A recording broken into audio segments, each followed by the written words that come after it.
거룩하신 우리 하나님, 이렇게 메마르기가 짝이 없는 세상을 살아갑니다. 이때 우리가 하나님 우리들의 신앙과 믿음마저도 잃어버린다면 어떻게 하겠습니까? 오늘도 하나님이 목요 철야를 통하여 우리들 어리석은 우리들의 삶을 거두게 하여 주시고 다시 십자가 붙들고 하나님이 일어나기를 소망합니다. 우리 마음에 뜨거운 성령의 불이 있어야 우리는 주님의 말씀대로 살아가며 하나님 이 시대를 승리하며 살아갈 수 있는 성도들이 되고 종들이 될 수가 있습니다. 아버지, 오늘 이 집회에 주님 함께하여 주이사 인터넷을 통하여 하나님 앞에 예배를 올려드리더라도 우리들의 마음이 하나님을 향하여 집중하고 있으며 하나님, 나는 그렇게 살지 않겠다고 하는 결단의 마음이 있으면 성령님은 그 성도에게 성령의 불로 역사하여 주실 줄 믿습니다. 험한 세상에 메마른 아버지의 이 땅에 주님 다시 한번 오늘의 집회를 통하여 성령의 불을 허락하여 주시옵소서. 그것이 하나님 이 마가의 다락방에서 흘러내려 인천을 또 하나 아버지의 이 대한민국을 다시 한번 뜨거운 성령의 은혜로 덮어주시는 귀하고 아름다운 시간 되게 하옵소서. 우리들의 마음에 목마름을 허락하여 주시기를, 그리고 간절한 마음을 주시기를 소망하오며 이 예배, 이 집회를 통하여 오늘도 병든 자녀들이 회복되게 하여 주시고 하나님 죄 가운데 있는 자녀들이 건져지게 하여 주시옵소서. 오른편을 선택하는 지혜로운 자녀들 되기를 소망하오며 예수님 이름으로 기도드렸습니다. 아멘. 주님 가르쳐 주신 기도 드리겠습니다. 하늘에 계신 우리 아버지여, 이름이 거룩히 여김을 받으시오며 나라의 임하옵시며 뜻이 하늘에서 이루어진 것 같이 땅에서도 이루어지이다. 오늘날 우리에게 일용할 양식을 주옵시고 우리가 우리에게 죄 지은 자를 사하여 준 것 같이 우리의 죄를 사하여 주옵시고 우리를 시험에 들게 하지 마옵시고 다만 악에서 구하옵소서. 대개 나라와 권세와 영광이 아버지께 영원히 있사옵나이다. 아멘. 아멘. 할렐루야. 오늘 하나님 말씀 보겠습니다. 하나님 말씀은 말라기입니다. 말라기 1장 6절 7절 두 절만 보기로 하죠. 말라기 1장 6절 7절 구약성경 1327면에 있습니다. 1327페이지 말라기 구약성경 맨 마지막입니다. 6절 1장 6절 7절 제가 봉독하겠습니다. 내 이름을 멸시하는 제사장들아, 나 만군의 여호와가 너희에게 이르기를 아들은 그 아버지를 종은 그 주인을 공경하나니 내가 아버지일진데 나를 공경함이 어디 있느냐, 내가 주인일진데 나를 두려워함이 어디 있느냐 하나 너희는 이르기를 우리가 어떻게 주의 이름을 멸시하였나이까 하는도다. 너희가 더러운 떡을 나의 제단에 드리고도 말하기를 우리가 어떻게 주를 더럽게 하였나이까 하는도다. 이는 너희가 여호와의 식탁은 경멸히 여길 것이라 말하기 때문이라. 아멘. 아멘. 오늘은 그저 이 기도와 또 설교 준비를 한 것을 한번 보느라고 다른 때보다는 약간 늦게 집에서 출발을 했습니다. 마저 한 번은 봐야 하겠기에요.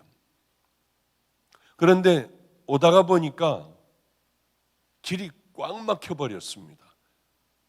그래 이걸 어떻게 해야 하나. 분명히 8시 전에는 훨씬 전에는 들어갔을 텐데 아슬아슬하게 8시 1분인가 도착을 했는데 하나님 앞에 너무 죄송한 거예요. 하나님 이제는 준비하겠어요. 제가 예전에는 아주 훨씬 일찍 와서 넉넉한 시간에 와가지고 이렇게 준비를 했는데 하나님 오늘은 죄송해요. 그리고 이제 다음부터는 안 하면 되겠지. 오늘은 비록 차들이 꽉 막혀서 늦었지만은 다음부터는 제 시간에 더 일찍 나와야겠다는 결단을 했습니다. 가장 중요한 건 뭐냐면 그대로 지나가는 것이요. 그러면 어쩌면 다음번에도 또 그 다음번에도 또 그런 일들이 있을 것 같은데, 그러나 결단을 하고 내가 이만큼 잘못한 것에 대하여 다음번에는 내가 이러지 말아야지 한다는 마음을 먹으면은 그것은 우리에게, 우리 신앙에 점점 더 우리를 키워주는 오히려 귀한 시간들이 되지 않을까 생각을 합니다. 목사가 어떤 생각을 가지고 있느냐에 따라 교회는 달라집니다. 그런 것을 너무 많이 봤어요. 어떤 사람이 들어가면 망하는데 어떤 사람이 들어가면 그 교회는 부흥을 하기 시작을 하더라고요. 정말 목사들이 중요하구나, 그런 생각을 했습니다. 목사가, 우리 교회는 전도다, 전도. 그리고 목사님이 띠를 띠고 나가서 열심히 전도하면 그 교회는 성도들도 전도하며 같이 띠를 띠고 나가 전도를 합니다. 부흥을 하더라고요. 우리 교회는 기도를 하는 교회야. 기도가 가장 중요해. 기도 없이 무엇을 하려고 그래? 그러면 24시간 교회는 기도하는 교회가 돼요. 릴레이 기도도 하고요. 들어가 보면 기도는 대단하더라고요. 우리 교회는 선교를 해야 해. 목사님이 선교에 꽂혀 있으면은 또 수도 없는 많은 나라들에 선교하는 교회가 돼요. 베풀어야 해. 나눠야 해. 어느 교회들은 성도들도 나누고 가지고 있는 재정들도 가난하고 병든 사람들에게 나누는 교회들도 있더라고요. 저는 그런 생각을 했습니다. 그렇다고 하면 가장 중요한 게 뭘까? 무엇을 성도들에게 깊숙이 넣어줘야 할까? 1년 12달 그 얘기를 해야 할 건 과연 그 말씀은 뭘까? 교인들에게 꽉 집어넣어 놔야 할 이 말씀이 뭘까를 참 고민하며 생각을 많이 했어요. 그런데 주님께서 어떤 설교를 가장 기뻐하실까? 어떻게 교인들을 끌고 나가는 것을 주님은 기뻐하실까를 생각하다가 보니까 얼른 답이 나오더라고요. 영혼을 구원받지 못해도 얼마든지 선교하는 사람 봤어요. 회개하고 십자가를 만나지 않았어도 열심히 봉사하고 헌신하는 사람들을 봤어요. 기도 열심히 무리들과 함께 섞여 열심히 기도하는 사람들 봤어요. 가장 중요한 거는 나는 누구인가? 난 가짜인가 진짜인가? 다시 한번 자기를 돌아보게 하는 이 말씀이 가장 귀하겠구나. 물론 균형을 이루어야 하지만은 그래도 주된 것은 나는 정말 구원받은 자인가? 주님은 심판대 앞에 갔을 때 내게 뭐라 하실까? 나를 다시 한번 뒤를 돌아보게 하는 그런 말씀이 아니라고 하면은 어쩌면 주님 앞에 갔을 때에 우리는 기가 막힌 말씀을, 음성을 들을 수도 있겠구나 하는 생각을 하게 되었습니다. 지금 내가 가는 길이 잘못되고 비뚤어진 그 길, 모르고 이렇게 열심히 그 길을 간다면 그것처럼 불행한 사람이 어디 있겠습니까? 깨어야 해요.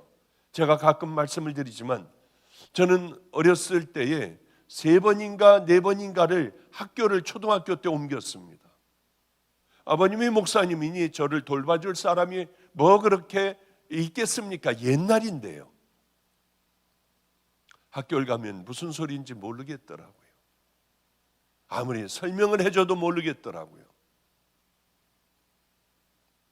울면서 공부를 해봤지만 공부가 안 됐어요. 어느 날 어떤 계기를 통하여 나는 공부를 해야겠다. 이제 나는 이렇게 쓰레기가 되지 않을 거야 하는 마음을 독하게 품었어요. 그러고 보는데 모르겠더라고요. 모르면 또 한번 물어보고, 과외 선생님이 돌대가리야, 그것도 몰라, 이걸 이렇게 설명을 해줘도 모르냐 하고 벌떡 일어나 밖에 나가 찬 공기를 쐬고 들어오면 찬 공기를 옷에 품고 들어오는 그런 기억도 있었어요. 모르면은 이제는 제가 목마른 거예요. 과외 선생님네 8시 저녁에도 가서 두들기고, 돌아와서 뭘 하다가 모르면은 9시에도 가서 두들기고, 야 우리 다 자야 돼, 10시에도 선생님 두들겼던 기억이 나요. 그러며 저는 달라지기 시작을 했습니다.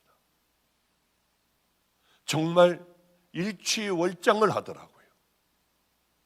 바로 이것이에요. 우리들의 신앙은 듣고 앉아있으면 아무 쓸모 없습니다.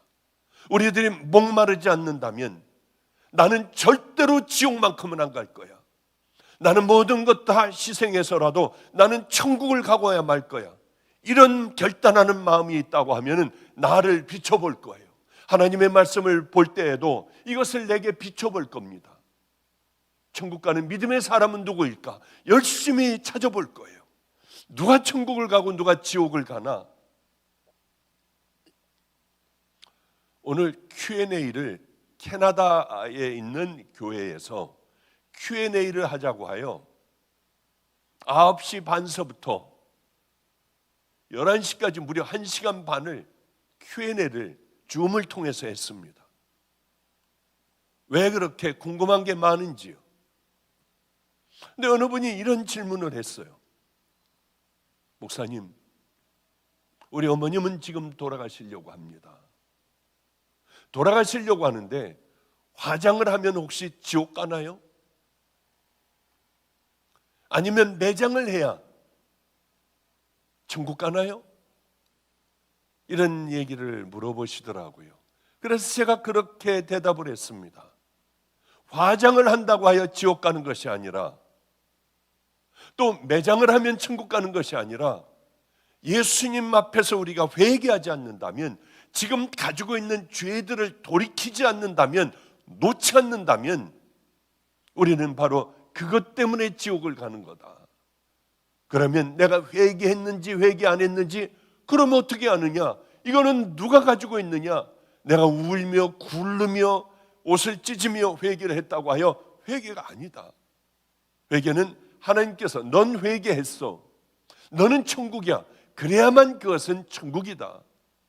하나님은 어떨 때에 우리에게 넌 회개를 했어 이 말씀을 하시냐 하면은 죄를 붙들고 있는 게 아니라 놓고 이제 안 하는 것, 돌이켜 하나님 나라를 향해 가고 순종하며 살려고 하는 것, 이게 믿음의 자녀 천국 지옥 가는 이게 갈림길이다.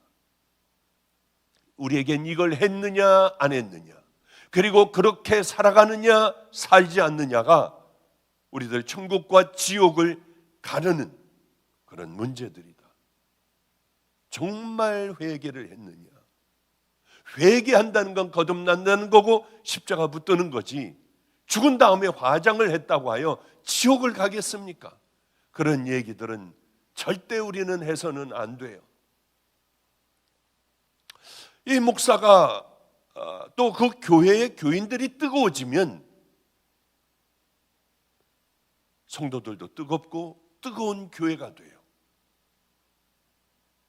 그런데 우리가 기도도 안 하고 하나님의 말씀대로 순종도 안 하고 그런 교회를 따라가 보면 냉랭하기가 짝이 없어요. 내 이름을 멸시하는 제사장들아, 남한군의 여호와가 너에게 이르기를 아들은 아비를, 종은 주인을 공경한다. 그런데 내가 너희들의 아비이고 주인인데 너희들은 어찌하여 나를 공경도 안 하고 사랑도 안 하고 너희들은 나를 두려워하지도 않느냐? 오늘 말라기 선지자는 하나님의 심정을 이렇게 얘기를 해요. 너희들이 진짜냐? 너희들이 나의 아들이면은 아비를 공경해야 되지 않아. 너희들이 나를 정말 주인이라고 생각하면 두려워하고 사랑해야 하잖아. 경외해야 하지 않느냐? 그러나 이스라엘 백성들은 하나님을 공경하지도 않고 하나님을 사랑하지도 않고 하나님을 두려워하지도 않고 마음대로 살아갔어요.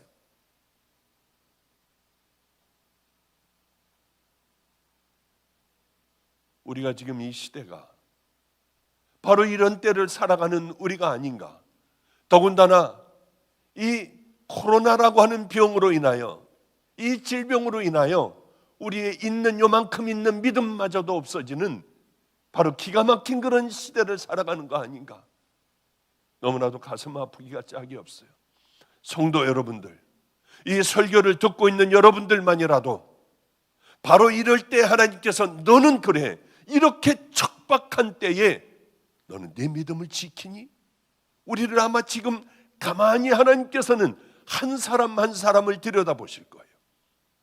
이때 우리들의 믿음을 남들은 다 까먹고 있을 때에 우리들은 진실한 기도를 드리고 진실한 하나님의 말씀대로 순종하며 살며 하나님을 경외하고 하나님을 사랑하고 하나님을 두려워할 줄 알며 하루하루를 믿음으로 살아간다면 하나님께서는 내 기도하는 모든 기도의 제목과 내 모든 앞길, 내 자녀들의 길들을 열어주시지 않겠습니까? 남들과 동일하게. 그래, 어쩔 수 없이 이 시대에는 믿음을 잃어버리는 세대야. 때로는 주일 예배도 안 드리고 인터넷으로 예배 드리다 말고 왔다 갔다 하며 하나님을 공경도 하지도 않고 두려워하지도 않고 경외하지도 않으며 사랑하지도 않는 이러한 삶을 살다 보면 시간이 문제지 당연히 우리는 버려진 자녀들이 될 겁니다. 요즘 교회에서 종을 뽑을 때요, 가장 중요하게 생각하는 게 정말 하나님을 경외할까? 그렇지 않습니다. 목회자를 뽑을 때 학력을 보더라고요. 인류 대학이 나오면 부흥되는 줄 알아요. 어떤 교회에서는 외모만 봐요. 성도 여러분, 죄송해요. 제가 이게 준비해온 설교가 배터리가 지금 다 나가려고 하니까 얼른 제 차에 보면은 여분의 배터리가 있으니까 좀 꽂아줬으면 좋겠어요. 오늘은 뭐가 그냥 잘 되지가 않네요. 배터리가 지금 나가버리기도 하고 또 늦기도 하고. 그러나 이럴 때에 정말 최선을 다하면은 하나님께서 더 기뻐하시리라고 믿습니다. 우리는 학력을 봐요. 왜냐하면 우리 주변의 목사들을 이제 다른 좋은 교회에 담임을 청빙한다고 할 때에 이력을 넣지 않습니까? 교회에서는 첫 번째 뭘 봅니까? 학력을 봐요. 너 박사학위 있냐 없냐? 이 학력이 높으면 교회가 부흥 발전하는 줄 알아요. 또 키는 1m 75 이상이어야 한대요. 그까지 너무 외모가 뭐가 중요해요. 잘생기고 멋진 사람이 교회의 지도자가 되면 부흥한다고 생각을 해요. 성경은 그렇게 얘기하고 있지 않습니다. 하나님을 공경하고 경외하는 마음, 그게 제일 중요하다고 하나님께서는 말씀하세요. 하나님을 사랑하고 하나님을 경외하고 두려워한다면 실력 없으면 어때요?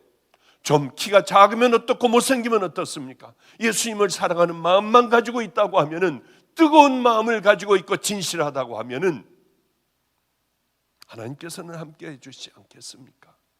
저는 그 생각이 마음에 가득한 사람이에요.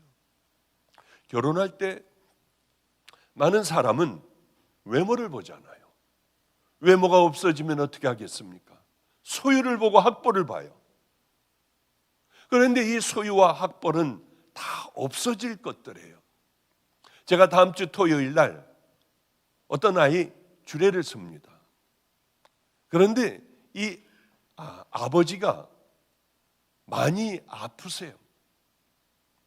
손해 위축증이라서 또 기립성 저혈압이 있기 때문에 일어날 수도 없어요. 누워만 계세요. 일어나면 실신을 해요. 혈압이 확 떨어져가지고 쫙 말르셨어요. 너무나 마음이 아프더라고요. 이 딸이, 아들은 얼마 전에 결혼하고 이분 딸이 다음 주 토요일 날 이원철 선교사님의 아들과 결혼을 합니다. 그런데 누워서 죽어가는 아빠가 아들 결혼식 하는데 딸에게 그 얘기를 하는 거예요. 이렇게 죽어가며 3일간을 금식을 했대요. 아버지가 어쩐지 거의 죽어가시더라고요.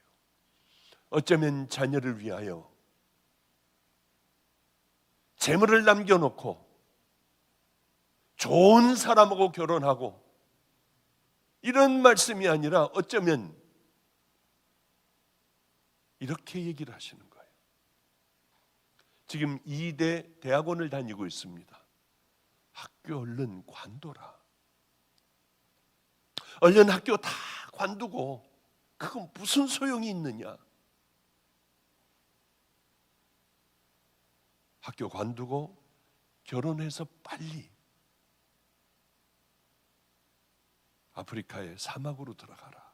남편을 따라 사막으로 들어가. 너는 거기서 그분들하고 행복하게 하나님을 사랑하며 살아가라. 정말 전율이 올 정도예요. 자식들이 이화여대에 대학원을 다닌다고 하면 자랑일 텐데 빨리 다 관둬버려. 하나님께서 기뻐하신다면 빨리 사막으로 들어가 그 척박한 땅에서 하나님 사랑하며 살아가라고 하는데요. 무슨 얘기를 제가 더 할 수가 있겠어요? 그 가정에. 하나님은 정말 이 가정을 사랑하시는구나. 이런 하나님을 정말 사랑하고 진정 하나님을 위하는 삶, 이 땅에서의 잠깐 머물다 가는 삶에 하나님에게 그렇게 살아간다면 하나님은 기뻐하시겠죠. 그러나 우리는 왜 다 세상적으로 생각하는지요? 여러분의 자녀가 그렇게 하겠다고 하면 여러분은 뭐라고 하겠습니까? 겨우 들어가 이게 자랑이 됐어요. 간두고 과연 다 갈 수 있을까요? 하나님께서는 베드로에게 이렇게 말씀을 하세요. 내가 이 사람들보다, 이 많은 사람들보다 네가 정말 나를 더 사랑하느냐? 내가 주를 사랑하는 것을 주께서 아시나이다. 사랑하느냐? 예, 저는 이 말을 할 수가 없어요. 왜? 예수님을 배반했기 때문에요. 주께서 아십니다. 그러자 예수님께서 이렇게 말씀하세요. 내 양을 먹이고 치어라. 네가 내 양들을 잘 다스려라. 우리도 마찬가지예요. 우리가 정말 하나님을 마음속 깊이 사랑하면은 그 사랑하는 마음으로 우리들의 예수님을 사랑하고 하나님을 사랑한다는 삶을 살아가야 해요. 말뿐인 신앙, 생각뿐인 신앙, 마음에만 있는 신앙은 절대 우리에게 아무것도 해줄 수 없어요. 우리가 하나님을 공경하고 사랑하고 경외하는 마음이 없다면 우리 신앙은 당연히 인터넷 성도가 되며 뒤죽박죽 아무것도 아닌 신앙이 되어버립니다. 이때가 하나님께서 우리를 가만히 지켜보실 최고의 순간들임을 깨달아요. 이럴 때 내 방이, 기도하는 그 자리가 큐티하는 자리, 기도하는 자리, 성경을 읽는 자리, 결단하는 자리, 기도하다 벌떡 일어나 사랑하고 용서하고 다 푸는 자리, 이런 자리가 되면 얼마나 좋겠습니까? 하나님 앞에만 영광을 돌리는 그 삶을 정말 생각에서 마음에서 삶으로 우리에게 드러난다면 얼마나 좋겠어요. 이스라엘 백성들은 말라기 시대에 하나님을 멸시했습니다. 우리가 어떻게 주의 이름을 멸시했습니까? 이스라엘 백성들이 물어요. 언제 우리가 하나님을 멸시했습니까? 하나님은 7절 8절에 이렇게 얘기하세요. 너희가 더러운 떡을 나의 제단에 드리고도 말하기를 우리가 어떻게 주를 더럽게 하였나이까 하는도다. 이는 너희가 여호와의 식탁은 경멸히 여길 것이라 말하기 때문이라. 만군의 여호와가 이르노라. 너희가 눈먼 희생 제물을 바치는 것이 어찌 악하지 아니하며 저는 것 병든 것을 드리는 것이 어찌 악하지 아니하냐. 이제 그것을 너희 총독에게 드려보라. 그가 너를 기뻐하겠으며 너를 받아주겠느냐. 하나님 앞에 이 사람들 제사를 드렸어요. 제일 좋은 것으로 하나님 앞에 드리다가 이게 오래되고 코로나 시대가 되니 이제는 저는 것 병든 것마저도 하나님 앞에 가는 것이 범패스럽고 번거롭고 내게는 힘에 지치는 일이라고 해요. 우리는 하나님의 은혜를, 하나님의 사랑을, 예수 그리스도의 은혜를 이렇게 만들어버리면 안 되는 거예요. 우리 바보온달과 평강공주라는 얘기 있지 않습니까? 그런데 평원왕 때에 공주가 있었습니다.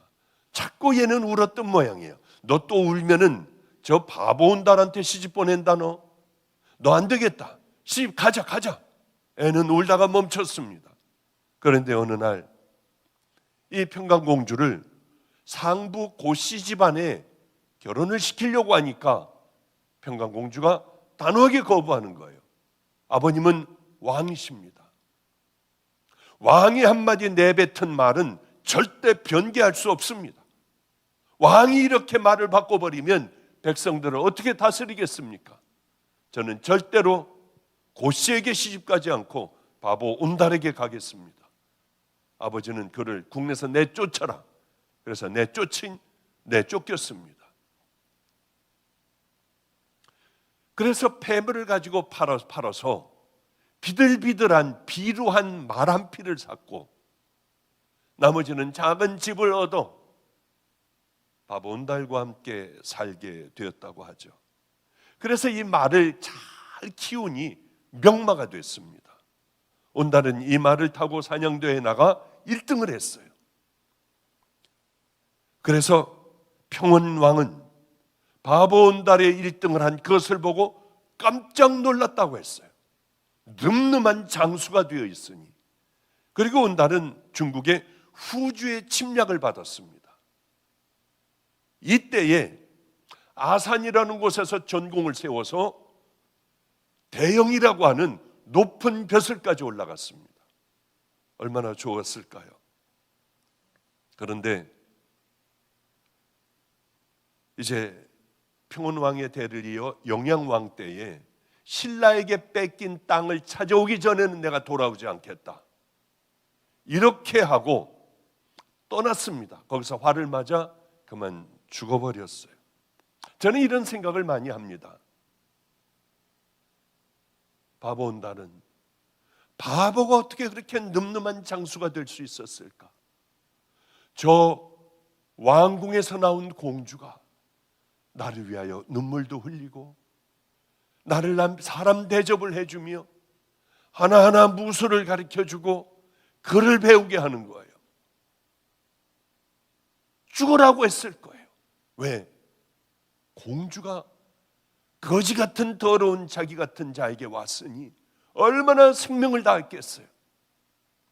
뭐 그 다음 얘기는 나오지 않지만은 아마 공주를 생각하면 자다가도 벌떡 일어나 무술 연습을 하고 글씨 연습을 했을 것 같아요. 어떻게 내게 감히 저런 분이 어떻게, 아니 쳐다볼 수도 없는 저분이 어떻게 내 아내가 될 수 있을까?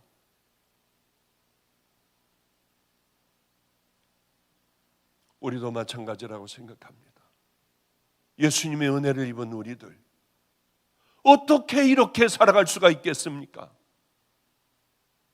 우리는 생명을 들여도 모자란, 천국과 지옥을 여러분들이 가보시면 알겠지만은 심판대 앞에 섰을 때야 비로소 알겠지만은 내게 어떻게 이런 은혜를 베풀어 주셨을까?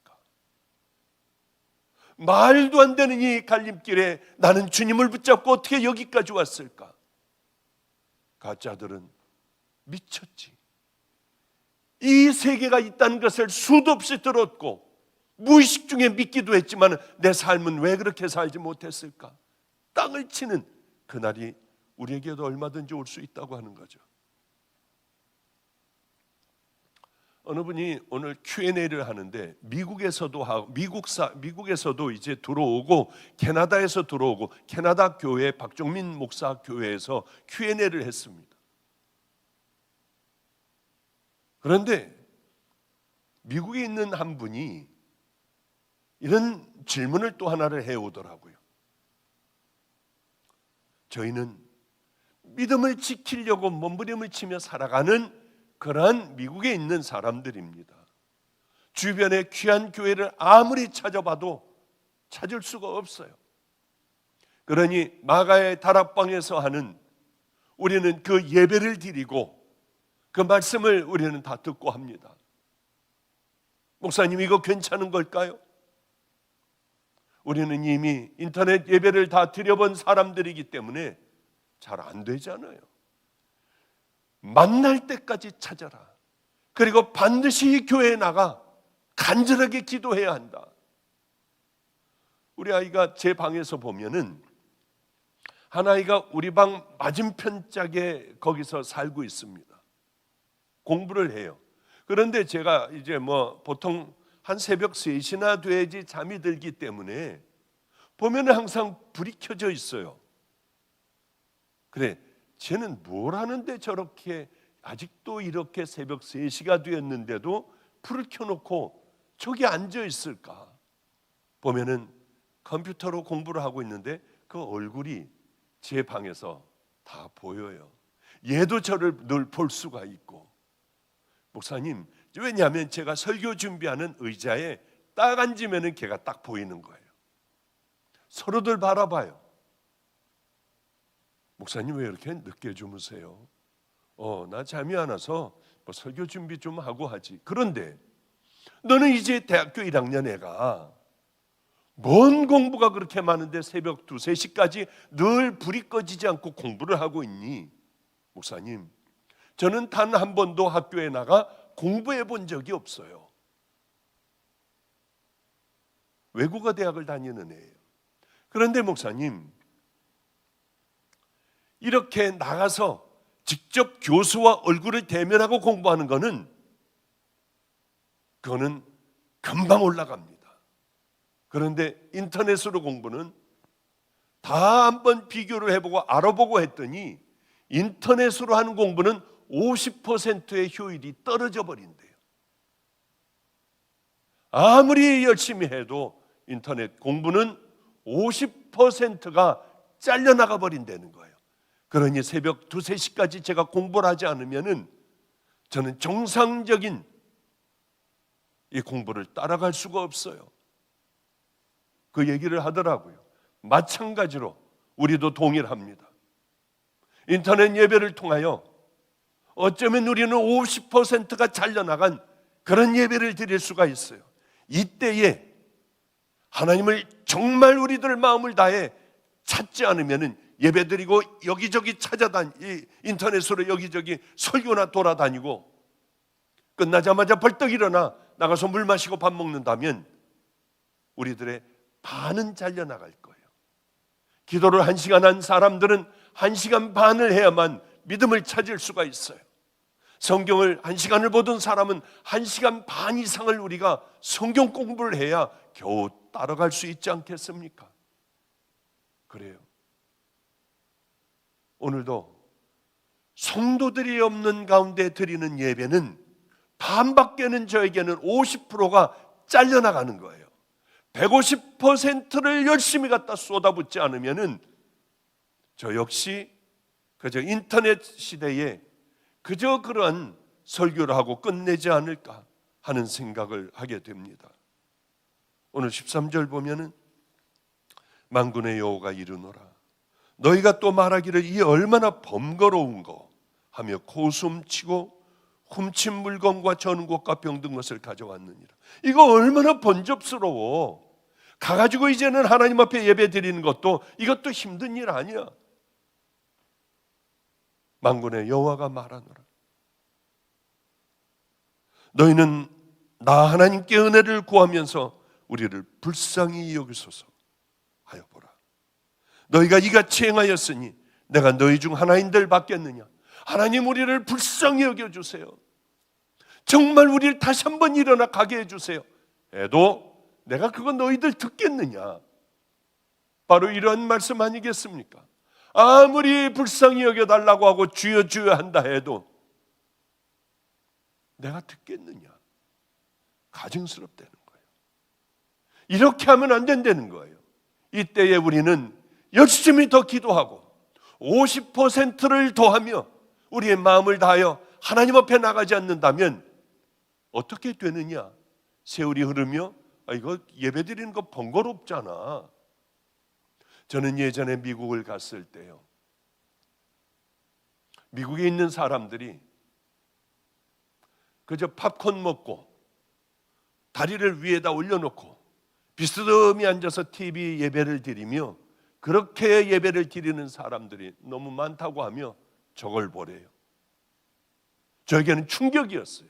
아니, 이렇게도 예배 드릴 수가 있는가? 아니, 저 사람은 세상의 바보가 아닌가? 어떻게 저 사람은 하나님의 살아계신 하나님 앞에 다리를 올려놓고 그리고 팝콘을 먹으며 한 소파에 한 군데 팔을 올려놓고 저러고 예배를 드리고 부석부석 일어나 그리고 이 인터넷으로 헌금을 하는 것, 어떻게 저럴 수가 있을까? 그러나 이게 우리에게도 이제 얼마든지 적용될 수 있는 그런 예배라고 하는 거예요. 절대로 그래서는 안 돼요. 이때에 힘들어도 일어나야 하고요, 무릎 꿇고 하나님 앞에 기도해야 우리는 오른쪽 길을 향하여 걸어갈 수 있는, 좁은 길을 향해 걸어갈 수 있는 신앙을 지킬 수가 있어요.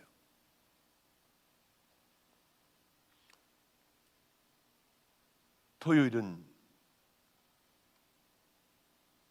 참 힘든 날입니다. 왜냐하면 주일 설교 준비를 해야 하기 때문에. 그래 사람들하고도 별로 만나지 않고 설교 준비를 열심히 하고 기도하고 본문 보고 또 이렇게 보며 설교 준비를 해요. 그런데 금요일 날 전화가 한 통화가 왔습니다. 목사님, 분당에 있는 환우인데 이분의 그 간병인이 믿음을 그렇게 가지라고 하며 이렇게 잘 섬겨주더래요. 그래서 아마 제 설교를 계속해서 틀어놓고 듣게 한 모양입니다. 이 환우가 울기도 하고 가슴을 치기도 하고 내가 헛살았어, 난 참 바보같이 살았어 그러더래요. 그런데 뇌암인데 이분이 일산으로 옮기게 됐다고 하더라고요. 그러며 죽어가는 사람의 소망은 이 분당에서 일산으로 가며 우리 집 앞에 와서 기도를 받고 마지막 들어가서 이제 하나님 앞에 갈 준비를 하겠다고 하는 거예요. 얼른 제가 그랬습니다. 아픈 분이 우리 집에 오면 되나? 내가 복음병원에 가서 기다리고 있겠다. 그분이 오면 간절하게 기도해주고 그리고 병원으로 들어가는 것이 맞지 않아. 당연한 거 아니겠습니까? 왜? 저는 건강해요. 이분은 휠체어와 들것에 실려올 거예요. 이거 얼마나 번거로운가? 하나님의 일이 얼마나 번거로워. 아니 몰라, 그분 죽을 뿐이니까 알아서 가라고 그러지. 그러고 그저 얼마나 힘든 일이야. 나도 할 일이 많은데 이것도 지겹잖아 한다고 하면 여러분은 저를 어떻게 생각하시겠어요? 얼른 가서 기다렸어요. 최선을 다하여 기도해 줬습니다. 안 왔더라면 큰일 날 뻔했구나. 그리고 집에 돌아오는 길은 마음이 한결 가볍고 한결 행복했어요. 하나님, 이런 일이 있다면 마음껏 저를 쓰세요. 이런 힘든 때에 가장 중요한 건 이 얼마나 번패스러운 거, 얼마나 귀찮은 일이야. 주님은 우리에게 그렇게 말씀을 하십니다. 설교는 많이 준비했지만은 또 이렇게 9시를 넘어가면 안 되겠기에 빨리 끝내겠습니다. 솔로몬이 이제 이방신을 섬긴 죄로 죽고 난 다음에 남과 북으로 갈렸어요. 이스라엘은 북이스라엘, 남유다. 그런데 북이스라엘은 아수르라고 하는 나라에 망했고 남유다는 바벨론에 망해버렸습니다. 그래서 바벨론 포로로 70년간을 가서 살게 되었죠. 그런데 지금의 이란이죠. 이란 페르시아. 이 페르시아가 영원 무궁할 것 같은 바벨론을 무너뜨리고 잡아왔던 포로들을 다 돌려보냈습니다. 이스라엘 백성들은 너무 기뻐하며 예루살렘으로 돌아와 성전을 건축을 하는데, 성전 건축하는 일에 사마리아 백성들이 그렇게 공격을 하는 거예요. 힘들게 하는 거예요. 아니, 하나님께서 우리가 이렇게 기쁘게 와 성전을 건축하는데 어떻게 이렇게 하나님은 저것들을 다 죽여버리시지, 방해하도록 놔도. 그리고는 성전을 건축하지 않았습니다.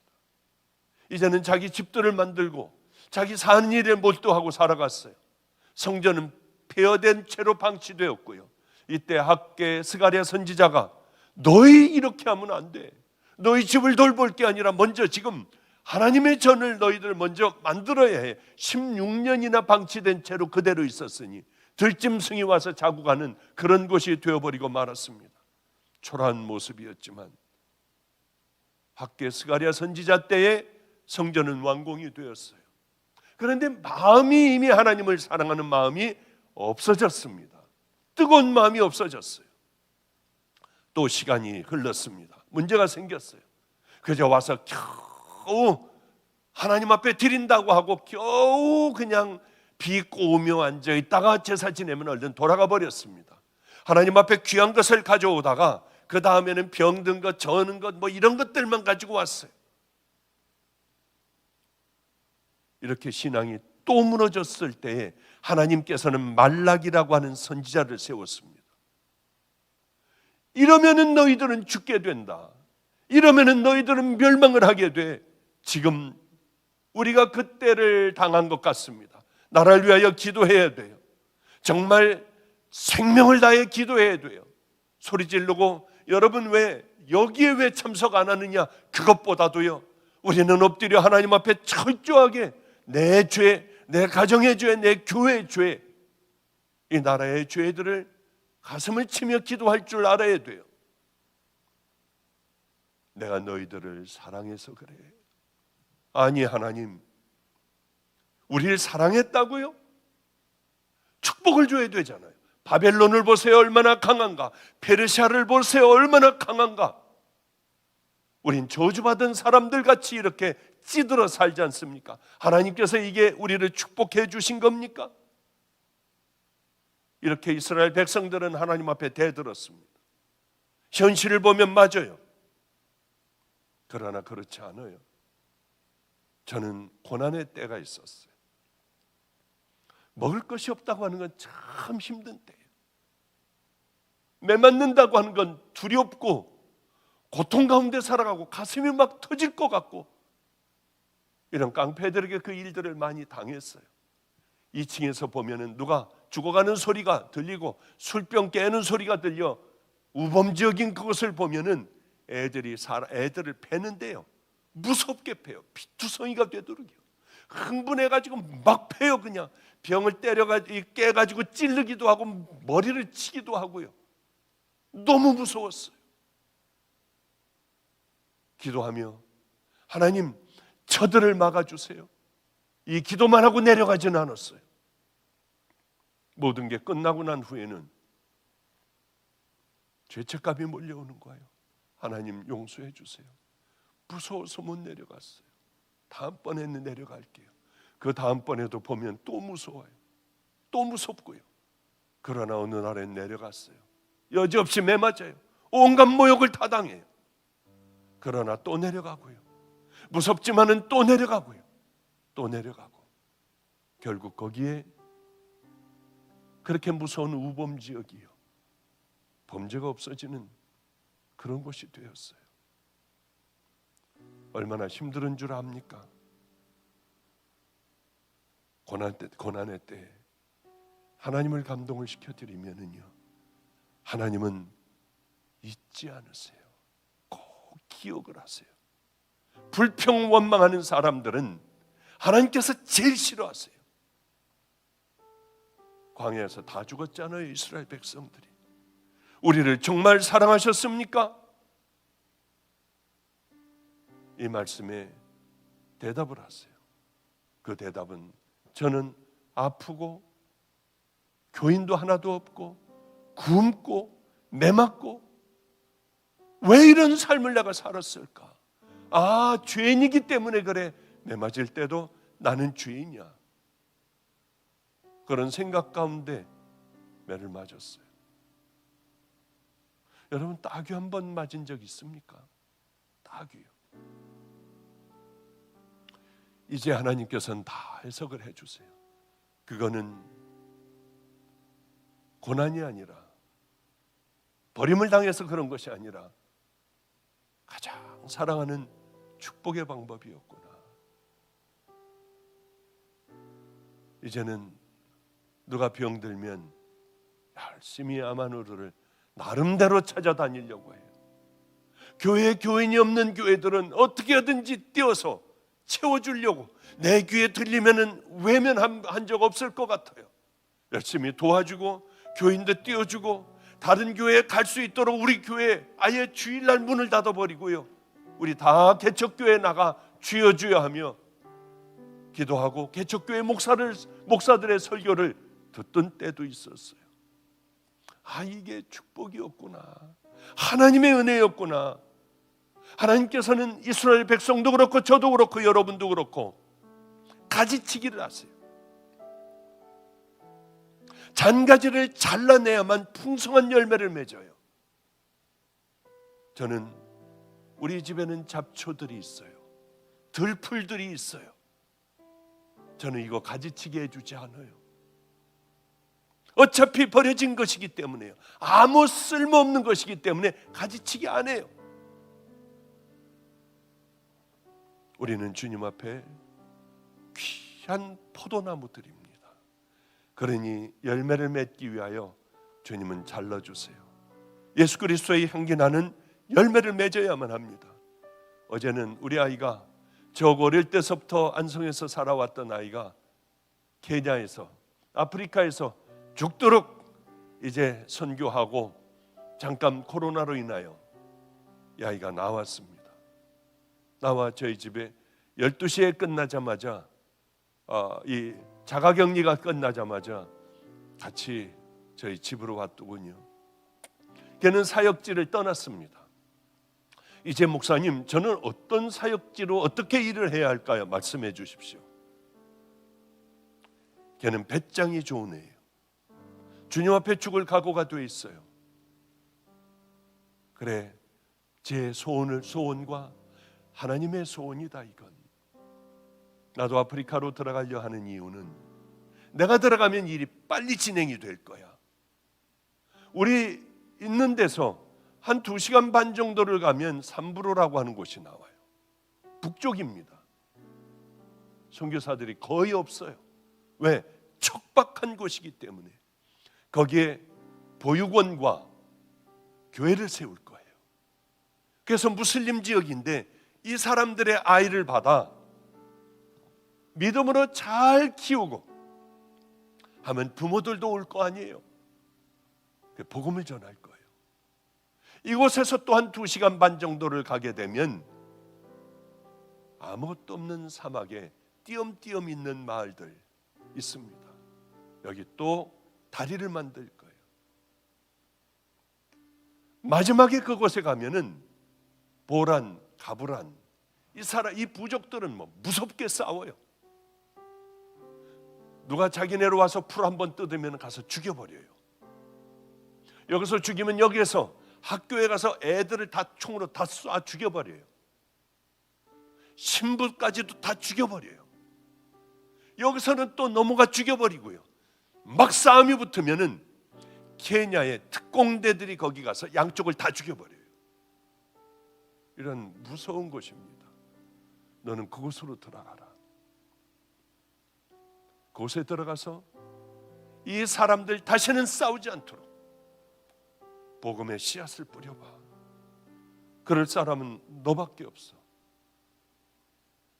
딸이 9살이에요. 이렇게 저희 집에서 뭘 만지다가 아빠를 쳐다보더라고요. 가슴이 철렁했어요. 저 아이 있는데 내가 쓸데없는 얘기를 했구나. 둘이 있을 때 해야 하는데. 그러더니 가만히 아빠를 쳐다보더라고요.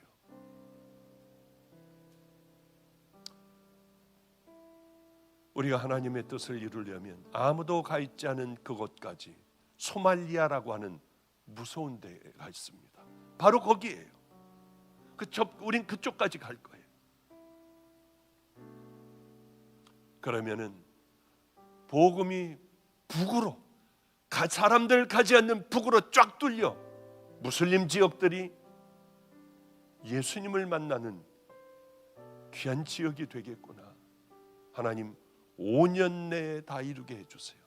제가 75세 전에 모든 것들을 다 이룰 수 있도록 해주세요. 여러분들도 기도해 주십시오.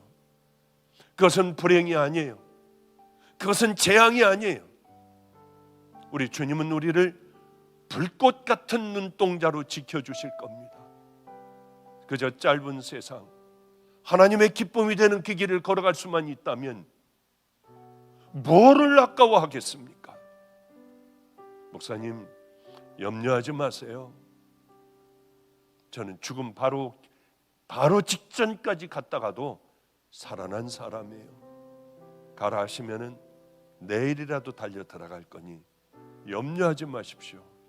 그래, 저는 어렸을 때 우리가 고난의 그 순간에 함께 했던 이런 철없는 아이들이 이렇게 하나님을 사랑하며 마지막엔 주님께서 이렇게 쓰시려고 나를 그 험한 관 가운데 놔두셨겠구나. 그거는 절대적인 하나님의 계획과 축복이었지 저주가 아니었구나. 이제 말씀을 마치겠습니다. 잘라내야 할 부분들이 너무 많아요.